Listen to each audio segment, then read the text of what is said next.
정치와이드에 오신 여러분 안녕하십니까? 저는 이상훈입니다. 천안함 폭침과 관련해 야권 인사들의 주장과 발언이 연일 논란이 되고 있습니다. 조작설에 이어서 이른바 무슨 낯짝 발언까지 나온 건데 천안함을 놓고 설화가 이어지는 이유는 도대체 무엇일까요? 돈봉투 의혹의 수혜자로 지목된 송영길 전 대표가 오늘 또다시 검찰에 자진 출석했습니다. 1인 시위까지 벌인 송 전 대표. 오늘은 본인의 속내를 조금 밝히기도 했는데 자세히 짚어보겠습니다. 자, 오늘 정치와이드 첫 순서는요. 현안을 놓고 논객들이 치열한 토론을 벌이는 맞수 1대1입니다. 지금부터 시작하겠습니다. 자, 오늘요. 맞수 1대1 두 분 나와 계신데요. 우선 김종혁 국민의힘 고양병 당협위원장 지금 이쪽에 앉아 계시고요. 맞은편에는요. 현근택 민주연구원 부원장 자리하고 계십니다. 자, 두 분 인사 좀 하시죠. 안녕하세요. 네, 안녕하세요. 자, 치열한 토론 좀 준비하고 계신데요. 먼저 앞서서 규칙을 좀 알려드리겠습니다. 발언을 한 번 하실 때마다 1분 30초입니다. 발언 시간은요. 그리고 10초가 남아 있으면 그때부터 초침이 울리게 됩니다. 그 소리가 들려요, 막? 예, 초침 소리가 들리면 네. 정리하셔야 됩니다. 처음이네 이런 건. 그리고요. 상대방 발언을 듣다가 이건 도저히 안 되겠다. 내가 좀 끊고 얘기 좀 해야겠다. 앞에 보면 요 손바닥 스톱 기회가 있습니다. 딱 한 번씩 쓸 수 있으니까요. 신중하게 판단해서 쓰시고 되고요. 안 쓰셔도 됩니다. 자, 그럼요. 맞수 1대1 본격적으로 시작하겠는데요. 쟁점이 오늘 두 가지가 준비되어 있는데 첫 번째 쟁점은 바로 이겁니다. 민주당 이내경 혁신위원장 지난 벌써 주말이 지났네요. 임명 9시간 만에 자진 사퇴로 정리가 됐는데 여지는 계속되고 있습니다. 그리고 민주당 안팎에서는요. 이재명 대표 책임론 그리고 뭐 이재명 대표 리스크 뭐 이런 얘기까지 나오고 있는 상황인데요. 관련해서 오늘 이재명 대표가 한 말이 있습니다. 먼저 그 내용부터 들어보겠습니다. 당에서 벌어지는 일에 대해서 당 대표가 언제나 책임을 져야 되는 것이죠. 이게 당 대표가 권한을 가진 만큼 내부 논의를 충분히 했든 안 했든 충분히 다 논의하고 하는 일입니다만 결과에 대해서는 언제나 무한 책임을 지는 것이 당 대표가 하는 일입니다. 자, 무한 책임 얘기를 꺼냈어요. 이 얘기 좀 하기 전에요. 이건 지나간 상황이지만 좀 따져볼 지점들이 있습니다. 우선 이내경 혁신위원장 지명이 됐죠. 근데 그 하루 전에 민주당 지도부에 이재명 대표가 통보를 했다 그러죠. 이런 사람들이 됐다라고. 자, 이게 과연 문제가 없는 건가? 굉장히 시간이 짧은 거 아닌가? 논의가 충분한가? 뭐 이런 논란이 있습니다. 우선 이와 관련해서 김종혁 위원장 어떻게 좀 판단하십니까? 통보 공식 발표 하루 직전에 지도부에 통보하고 그 다음 날 발표를 했다는 거예요. 이거 어떻게 보십니까, 이 상황? 혁신위원장을 임명하기 위해서 한 3주 정도 준비를 했다는 거 아닙니까? 예. 그런데 다른 분들, 그러니까 최고위원들이라든가 원내대표라든가 이런 분들은 깜깜이었고 그 전날 저녁에 6시인가 그냥 일방적인 통보를 했다는 거 아니에요? 예. 그러니까 그 당 지도부로서는 당 대표가 그렇게 결정을 했다고 얘기를 하는데 예. 그걸 반대할 그런 뭐 명분이라든가 이런 게 없었을 것이고 그러니까 굉장히 졸속으로 이루어졌다는 것은 분명한 것 같습니다. 자, 그러니까 뭐 시점상 보면 졸속이라 그러는데 사실 현근택 부위원장도 이분이 누군지 잘 모르셨다 그랬잖아요. 네. 그리고 그렇다면 지도부도 잘 모르는 인물. 사실 이 정도 되면 혁신위원장 누가 오른다 물망 얘기 꽤 있고 그중에 보통 선택이 되는 게 통상인데 이번엔 전혀 모르는 상태에서 발표됐고 그 전날 지도부가 알았다는 거. 이거 좀 문제 있다는 지적이 있는데요. 근데 이제 지도부라는 건 결국 최고위라는 거는 이제 최고 의사 결정 기구고 예. 어떤 실무적인 뭐 검증이나 직접 하는 기구는 아니거든요. 예. 근데 이제 아시겠지만 최고위원회에서 발언하면 그게 거의 실시간으로 보도되는 경우가 굉장히 많습니다. 그렇습니다. 그러다 보니까 아마 이제 인사 문제는 신경 쓸 수밖에 없을 것 같은데 아마 뭐 비서실이라든지 뭐 사무총장하고 논의를 했겠죠, 당연히. 근데 이제 검증 과정이 조금 소홀했던 것 같은데, 그러니까 절차적인 문제는 저는 크진 않다고 봅니다. 왜냐하면 이게 사실 예를 들어서 뭐 한 일주일 전에 알려졌다. 예. 그럼 이미 언론에 다 나가버려요. 보통은 아마 이런 인사 같은 경우는 하루 전이나 뭐 이틀 전쯤에 보통 이렇게 예. 최고위에 얘기하고 뭐 어차피 결정은 당대표 하는 거거든요. 예. 최고위는 어찌 보면 약간 인준 형태로 걷는 거기 때문에.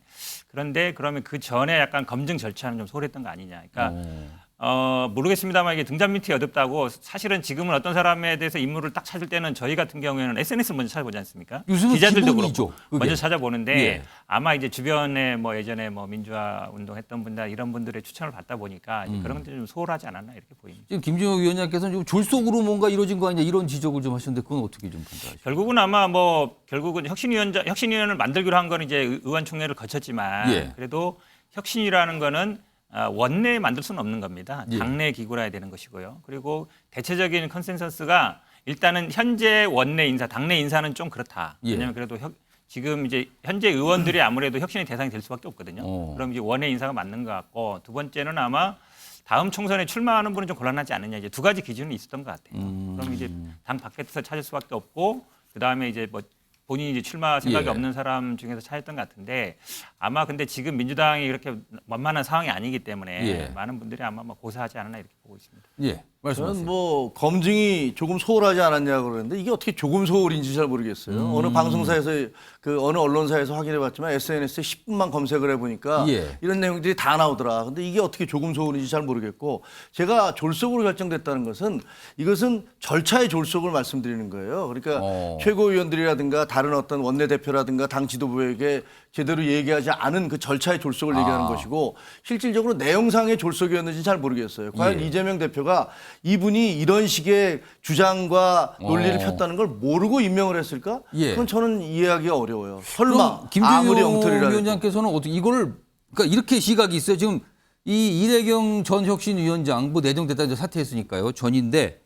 과거 얘기했던 주장 발언들이 쉽게 찾아지는 내용이라고 다 알려져 있어요. 왜냐하면 임명되고 나서 2시간도 안 돼서 보도가 거의 순식간에 다 이루어졌거든요. 그렇죠. 그런데 이게 단순히 검증을 못해서 그런 문제냐 아니면 검증돼서 알았는데 문제가 없다고 판단한 거냐 이겁니다. 저는 후자라고 생각을 합니다. 왜냐하면 그 이후에 권칠성 대변인이 한 얘기도 거의 유사한 얘기 아닙니까? 그 천안함 사건에 대해서 민주당의 정서가 그런 것 같아요. 그건 무슨 뭐 아니 솔직히 침몰한 이유도 잘 모르겠고 예. 그다음에 거기서 그 최원일 함장 같은 경우는 자기가 무슨 할 말이 있어 이런 얘기를 벌써 여러 차례 나왔잖아요. 뭐 이런 식의 정서를 공유하고 있고 예. 그다음에 다른 이분의 주장들에 대해서도 그게 뭐 그렇게 주장한들 그게 무슨 큰 문제겠어. 예. 라는 생각들 그런 정서들을 공유하고 있기 때문에 보고도 그런 것들을 별로 이렇게 문제 삼지 않았던 것이 아닌가 그런 생각이 들어요. 그러니까 알았는데 문제 없다고 판단했다고 보시는 그거는 거예요? 막연한 추측인 것 같고요. 예. 뭐 이재명 대표가 SNS에 들어가서 다 보고 그랬겠습니까? 왜냐하면 기본적으로 실무 단위에서 어느 정도 예. 추측을 했을 것 같은데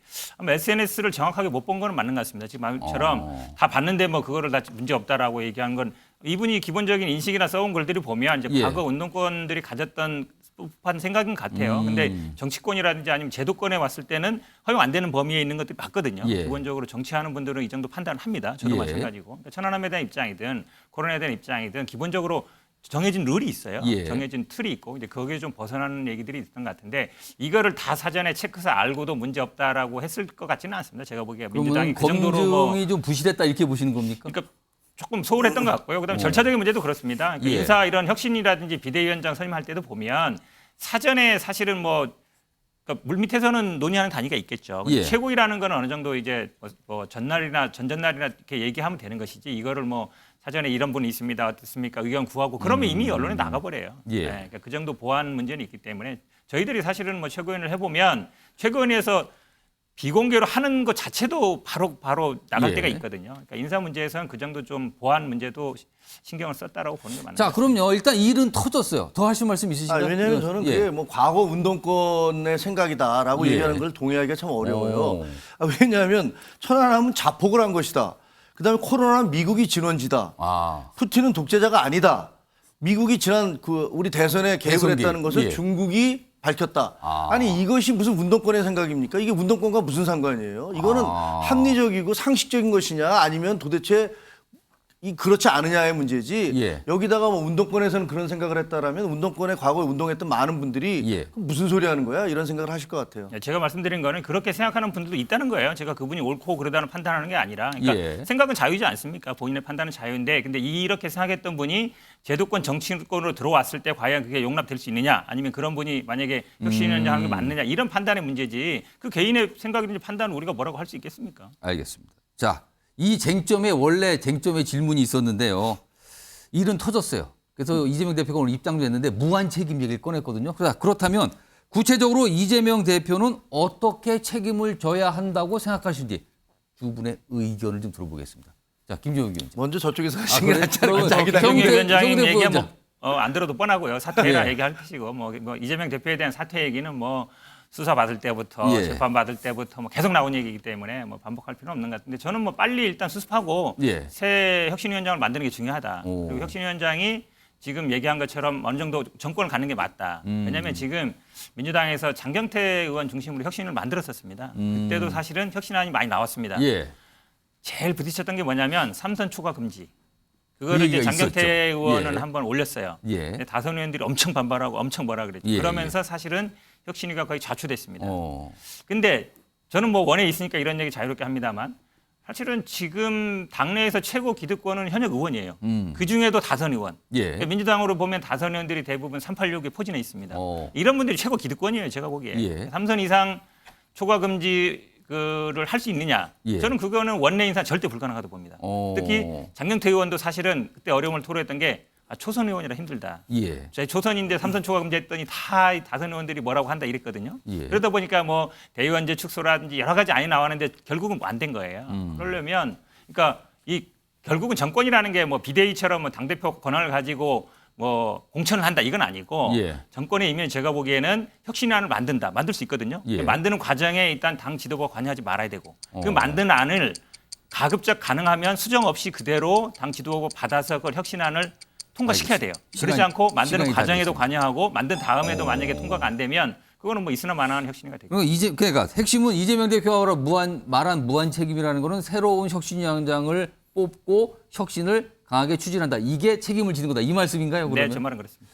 자, 김종욱 위원장. 그냥 무한 책임 뭐야 돼? 어떤 분야의 무한 책임이 그냥 된다고 정책 생각해요? 레토릭이라고 생각합니다. 그냥 수사에 불과하고 실제로 예. 책임질 생각은 하나도 없다라고 생각을 합니다. 예. 왜? 책임이라는 것은 구체적이어야 돼요. 뭘 어떻게 하겠다는 얘기가 있어야 되는데 무한 책임이 뭡니까? 무한 책임은 아니 말이야 그렇게 얼마든지 할 수 있죠. 예. 그렇기 때문에 저는 실질적인 책임을 질 생각이 없는 거고 책임을 지려면 김남국 의원 사건 그리고 돈봉투 사건 이런 것들에 대해서도 구체적으로 책임을 주셨어야 되는데 예. 그런 것들에 대해서 안 하시는데 이번에도 뭐 여러 기자들이 계속 질문하니까 그중에 일부 그 질문에 대해서만 뭐 당대표로서 무한 책임을 져야 됩니다. 결과로서 책임을 져야 됩니다. 아니 그런 얘기는 누가 못합니까? 그냥 하시는 얘기고 예. 결국은 아무 책임도 안 지겠다라는 말씀이라고 저는 생각을 합니다. 진짜 책임 아까 잠깐 얘기 먼저 꺼내셨는데 혹시 뭐 사퇴해야 된다. 이게 진짜 책임다 보십니까? 아니 저는 사태 이번 것만이 아니고 지금 그 이재명 대표는 그 민주당의 이재명이 아니라 이재명의 민주당을 만들겠다고 하셨어요. 예. 그런데 이재명의 민주당이 지금 어떻게 돼가고 있습니까? 그 이재명의 민주당 이후에 민주당은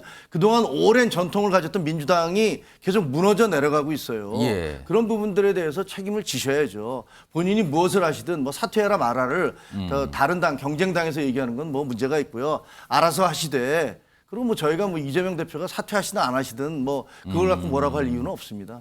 민주당의 전통이 무너지고 있다고 얘기를 하셨는데. 민주당이 위기인 건 맞습니다. 지금 뭐 돈봉투 사건 오늘도 송영길 대표가 나갔습니다만 뭐 앞으로 뭐 10명, 20명 의원들이 소환되겠죠 줄줄이. 예. 지금 코인 뭐 김남국 코인 문제도 마찬가지고 위기는 위기입니다. 위기는 맞는데 이 위기를 어떻게 돌파할 거냐. 이건 사실은 굉장히 어려운 문제입니다. 그러니까 이재명 대표도 본인도 이제 재판을 받고 예. 있기 때문에 그래서 제가 보기에는 아마 혁신위원회라든지 이렇게 필요하다고 봅니다. 왜냐하면 이게 사실은 당내에서는 이해관계가 다 있습니다. 예. 원내대표라든지 당대표라든지 지금 뭐 정청래 의원도 어찌 보면 복잡하게 이해관계가 걸려 있기 때문에 그래서 원외에서 당 외에서 예. 그다음에 이제 출마 안 한 정치적인 이해관계 없는 사람이 하는 게 맞다라고 이제 기준을 세운 것 같은데 결국은 뭐 민주당이 현재 입장에서는 얼마나 이 기득권이라든지 아니면 이거를 좀 타파하느냐, 얼마나 아니면 내려놓느냐, 얼마나 혁신하느냐 그 문제예요. 한마디로 얘기하면 이게 말이 어렵게 얘기하지만 혁신이 얘기하면 현재 의원들을 얼마나 문제 있는 의원들이라든지 얼마나 정리내느냐. 속아내기. 그렇죠, 그거예요. 결론적으로 사실은 그건 양당이 마찬가지입니다. 혁신 경쟁이 결국은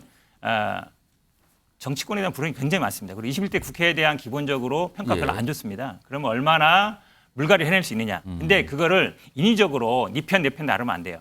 기준을 딱 만들어야 됩니다. 기준을 만들어서 그에 따라 예. 진행하면 되거든요. 근데 그 기준을 만드는 작업이 제가 보기에 굉장히 어렵지만 그 기준을 만드는 과정이 필요하다고 보겠습니다. 제가 이 주제 관련해서 청근태 부원장께 짧게 한 20초만 드릴게요.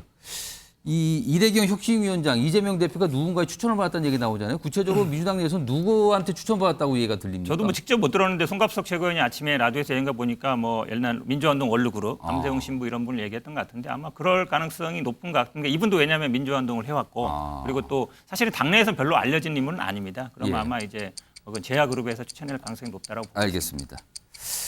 자, 다음 쟁점으로 좀 넘어가 보겠는데요. 지금 새 방통위원장, 뭐 내정설, 그 특정 이름이 나오고 있죠.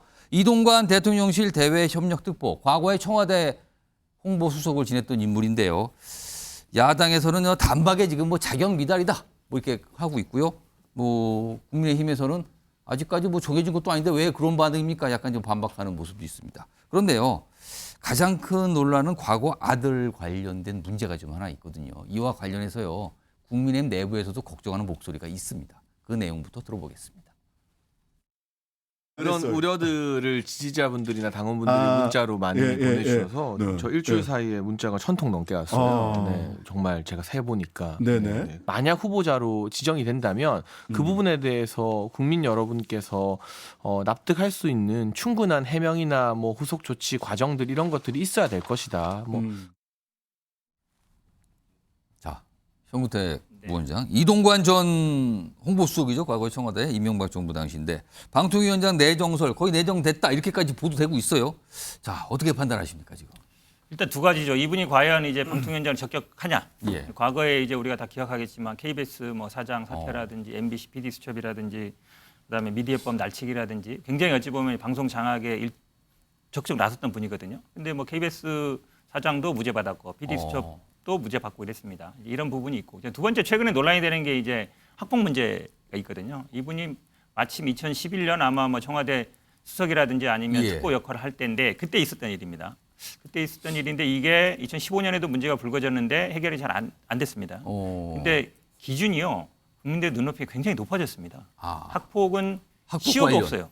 지금 왜냐하면 예전에 학폭 문제 뭐 운동선수라든지 이런 분들 보면 뭐 이렇게 초등학교, 중학교 다닐 때 문제도 꺼내 나오는데 그분들이 어찌 보면 운동을 그만두고 이런 상황 정도로 국민들의 그 기준, 도덕적 기준이 옛날보다 굉장히 높아졌습니다. 근데 기억하시겠지만 장순신 본부장 같은 경우에는 언어 폭력이었어요. 그리고 학폭인 그래도 열었습니다.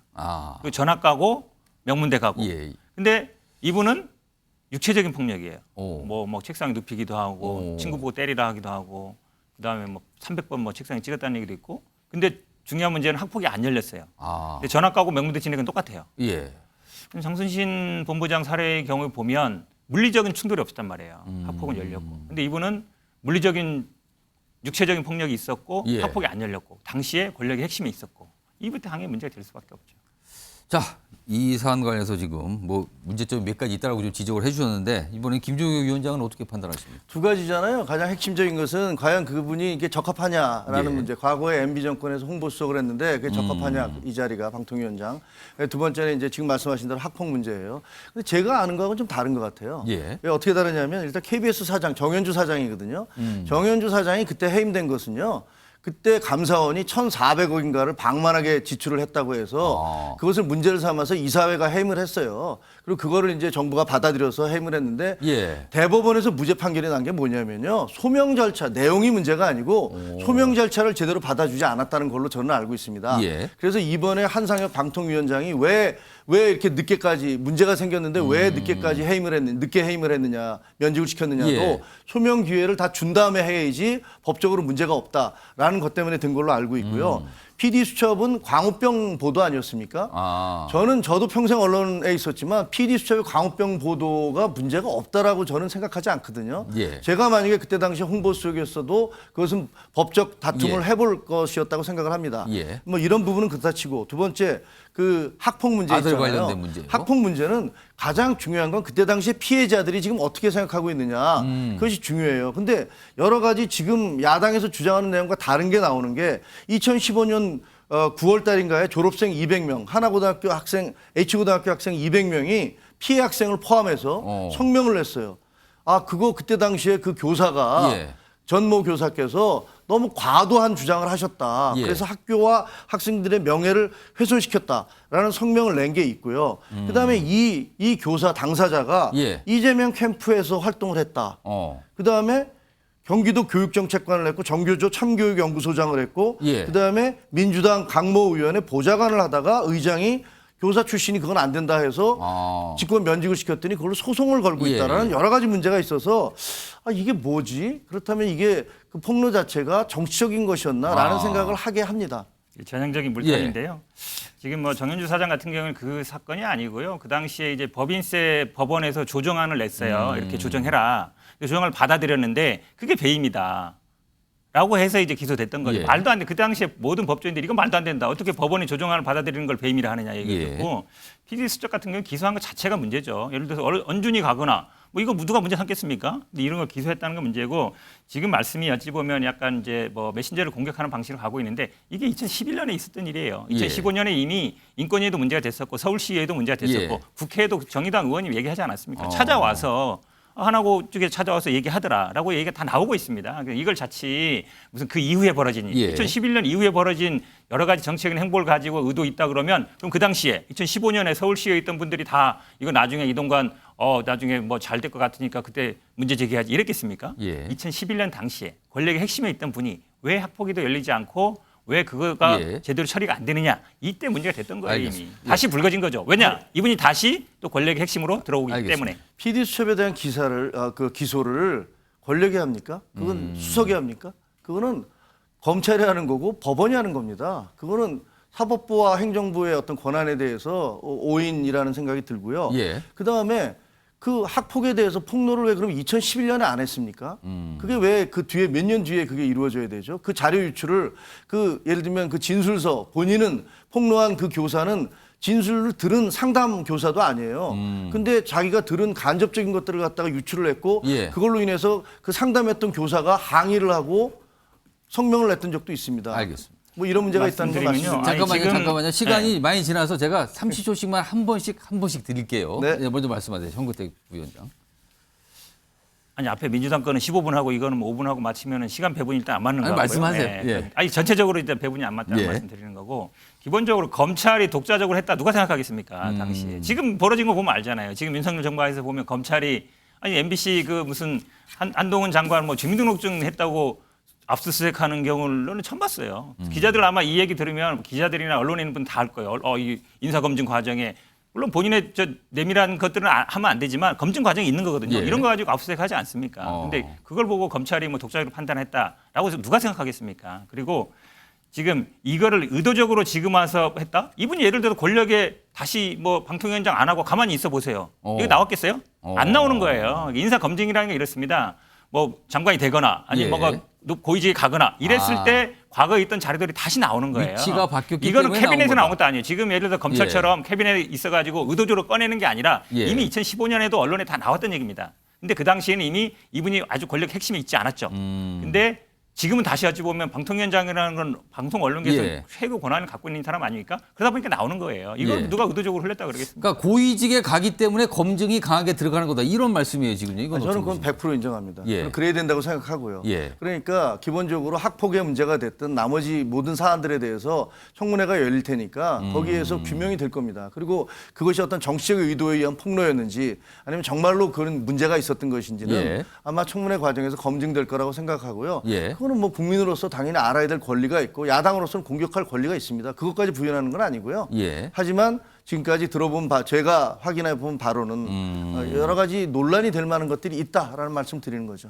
지금 정근택 부위원장 아까 형평성 문제를 얘기해서 제가 바로 이렇게 한번 더 드릴게요. 말씀하세요. 이 사안에 대해서. 아니 뭐 이거는 저는 아마 청문회 가기 전에 종결될 거다라고 봅니다. 왜냐하면 청문회 가기 전에 지금 언론이 이분이 사실은 공식적으로 지명은 안 됐잖아요. 사실상 지명은 됐지만 내정이란 말만 나오는 그렇기 거예요. 때문에 언론들도 어느 정도 이제 내정이라도 그래도 사실은 이제 그래도 대통령실에 발표하는 거하고 안 한 건 차이가 있거든요. 그렇죠. 아직 발표는 발표하면 없습니다. 아마 제가 보기에 그 전에 정순신 본부장보다 더 많은 일이 벌어질 것이라고 봅니다. 왜냐하면 그럴 수밖에 없는 게 이미 구체적으로 많이 나왔어요. 나왔고 아마 그분들이 당연히 뭐 얘기를 하겠죠. 그런 말씀처럼 이게 뭐 정치적인 의도가 있는 건지 아니면 진짜로 어떤 팩트가 있어서 사실관계 때문에 그런 것인지 그때 기준과 지금 기준은 분명히 다르다. 그리고 국민들의 판단도 다를 것이다라고 보고 있습니다. 김지호 위원장 하실 말씀 있으세요? 아니 없습니다. 뭐 그렇게 되리라고 생각을 하고 아직까지 발표는 안 됐지만 발표가 되고 나면 뭐 예. 언론의 검증도 있을 것이고 청문회 과정에서야 논박도 있을 테니까 지켜보도록 하겠습니다. 알겠습니다. 오늘 맞수 1대1 토론 두 가지 주제를 놓고요. 굉장히 속도감 있게 왔다 갔다 했습니다. 두 분 수고 많으셨고요. 이것으로 이 맞수 1대1은 마치겠습니다.